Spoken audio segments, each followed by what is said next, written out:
One day বিশ্বকাপের পর cricket প্রেমীদের সবচেয়ে আকর্ষণগুলোর একটি হলো এশিয়া কাপ। আর সেই এশিয়া কাপ যদি বাংলাদেশের মাটিতে অনুষ্ঠিত হয় তাহলে তো উত্তেজনা আরও কয়েক গুণ বেড়ে যায়।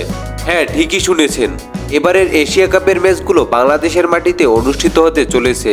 এর আগে 2016 সালে বাংলাদেশ এশিয়া কাপের আয়োজন করেছিল। সেই হিসেবে প্রায় 10 বছর পর আবারও এই মর্যাদাপূর্ণ টুর্নামেন্টের আয়োজক হতে যাচ্ছে বাংলাদেশ।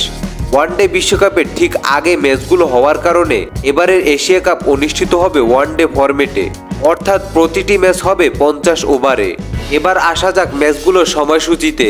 সূচি অনুযায়ী টুর্নামেন্টটি 18 জুন থেকে 4 জুলাই 2027 পর্যন্ত চলার কথা রয়েছে।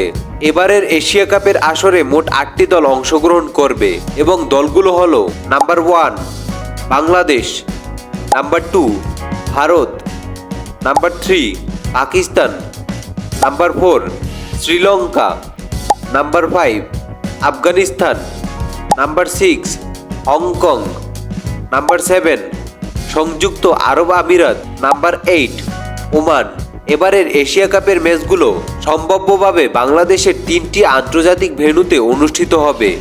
ম্যাচগুলোর ভেন্যু হলো শেরেবাংলা জাতীয় cricket stadium, Mirpur, Dhaka; Zahur Ahmed Chowdhury stadium, Chattogram; Sylhet আন্তর্জাতিক ক্রিকেট স্টেডিয়াম, সিলেট। এই 3টি স্টেডিয়ামেই টুর্নামেন্টের ম্যাচগুলো অনুষ্ঠিত হওয়ার কথা রয়েছে।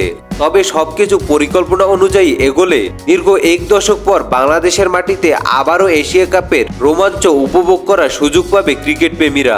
তো প্রিয় বন্ধুরা, এবারের এশিয়া কাপে আপনারা কোন ম্যাচটির জন্য সবচেয়ে বেশি অপেক্ষা করছেন? বাংলাদেশ বনাম ভারত নাকি বাংলাদেশ বনাম পাকিস্তান? আপনার মতামত অবশ্যই জানাবেন কমেন্ট বক্সে।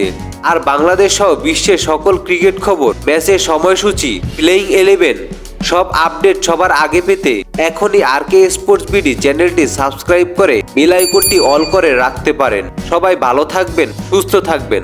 আল্লাহ হাফেজ, আসসালামু আলাইকুম।